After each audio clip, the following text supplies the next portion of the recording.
नमस्कार। S cube TV में आप सभी का बहुत बहुत स्वागत है। मैं हूं पूर्णिमा शर्मा और आज हम चर्चा करने जा रहे हैं विज्ञान पर, तकनीक पर, किस तरह से science and technology is helping us in dealing with the pandemic, with COVID-19, and do we need to reorient our focus on research and development, on science and technology at the policy level? Because जिस तरह से हम अभी तक science और technology को देखते आ रहे हैं, वो एक इस तरह से देख रहे हैं कि वो हमारी लाइफ का हिस्सा है, लेकिन उतना हमने उस पर ध्यान नहीं दिया। लेकिन now that we are facing a pandemic, a crisis situation, so we are finding solutions through science and technologies, and science and technology is at the forefront of in dealing with this pandemic. And to discuss this, I have a very special guest with me. We have Professor Ashutosh Sharma, who is Secretary, Department of Science and Technology, Government of India. A very warm welcome to you, sir. Namaskar, Purnima ji. Namaskar and hello and good evening to everybody who is watching this. I'm so glad you're discussing science and technology, especially in the times of virus. Indeed, you see, science and technology is important in everyday life. We are all surrounded by it. If you just look around yourself, you see there is not single object you can find which is not a product of science and technology. But science and technology is like air. So you don't notice it because it's everywhere. And it's only in the time of disruption. It's only at the time when something very different happens that we have to wake up to the fact that the solutions have to be sought in science and technology and innovation, which is fueled by science and technology. So this is indeed a very good thing to discuss. Before we go further, I always share with my viewers, with my friends, that we should all wear a mask. This is a homemade mask, but it works very well for this virus. And because there is no cure, there is no vaccine. So what we need to do now is to prevent the transmission of the virus. And to do that, the most important thing that we can do is to wear a mask. So you are safe and everybody around you are safe. And so together with physical distancing, more than 6 feet distance, and sanitizing our hands and surfaces that we touch frequently is the way to stop or minimize the transmission of virus. And it's just I'm not wearing a mask now because in this whole big room I'm all alone, right? Otherwise, of course, that we would be wearing it, and this is my request that we follow all of these practices rather strongly. Now, the point about science and technology is even more important for this virus, and the reason is this: this virus is little bit mysterious. It is a little bit mysterious in its behavior, in its modes of transmission. And you know that until relatively recently, WHO said that we don't need to wear a mask. Imagine, you see, so it's not the fault of WHO necessarily. It's just that there are many things which we do not know about this virus. The mode of transmission, the incubation period, the immunity that comes after you are cured, and what are the things that the virus attacks? What are the modes of attack in the body? Right? What are the different things that it affects adversely? Of course, they are lungs. The other limited studies might show other things.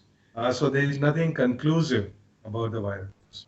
Now, the reason I'm saying this, there are two things, there are two aspects of things not being 100% known about the virus and its transmission and its therapy and the vaccine and the preventives and so on.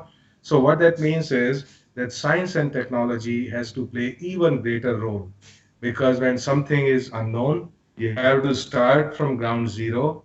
Of course, you start with all the resources you already have, all the infrastructure, all the knowledge that we have over the decades.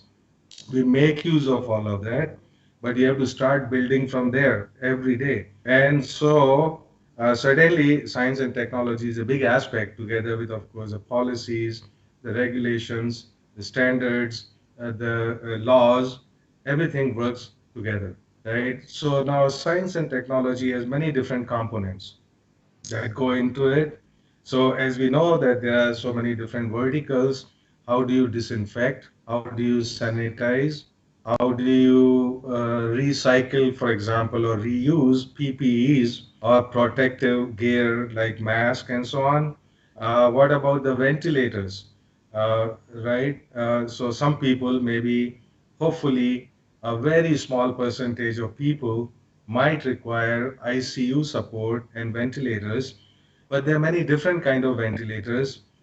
You see, so while some aspect of science are global, technology is often local. So in these times, globally, in fact, people have been working on new designs of ventilators, some which are very inexpensive, which are not invasive. Invasive kind of ventilators, you require a very expert medical personnel, doctor actually attending it. But many other cases, perhaps as many as 10% cases, what one requires is some oxygenation, some kind of support for lungs, and that can be done with ventilators, which are far less expensive and much easier to operate. Some of them might want to operate in home settings and so on. So there has been a global race to find new convenient models of ventilators, for example. Of course, there is a whole thing about the diagnostics, right? So we need to have new kind of diagnostics, which is much faster, cheaper. So that would allow you to actually test much larger number of people, and so on. So there is the diagnostics. Well, then of course the vaccines, and the war on vaccines is just heating up, and then the therapy or drugs. So these are so many different compartments in which science and technology has to address the problems related to this new virus, this mysterious friend that we have with us now. So certainly, the point about science and technology, like I said, people had to start from ground zero on this, on a whole lot of things, but they made very rapid progress, extremely rapid progress, and that was possible because people felt the urgency of it. They felt it personally. See, a whole lot of science and technology may be impersonal, right? So okay, well, there is some industry going up or something. It's just a little bit remote from people, but this is something which is clear and present. So people feel that they are fully committed to it, and so that a very rapid progress indeed was possible. um, and this progress, like I said, is happening on many different fronts. Now, these fronts would be basic research, which means knowing, well, what's the mode of transmission, how does the virus act, what is the action pathways, how to block them. So a whole lot of biochemistry, biophysics, all sorts of biological and life sciences basically come into play, and so people start doing that, or sequencing the genome of a virus, looking at the gene structure and so on, looking at the morphology of virus, looking at what are the conditions that affect the virus.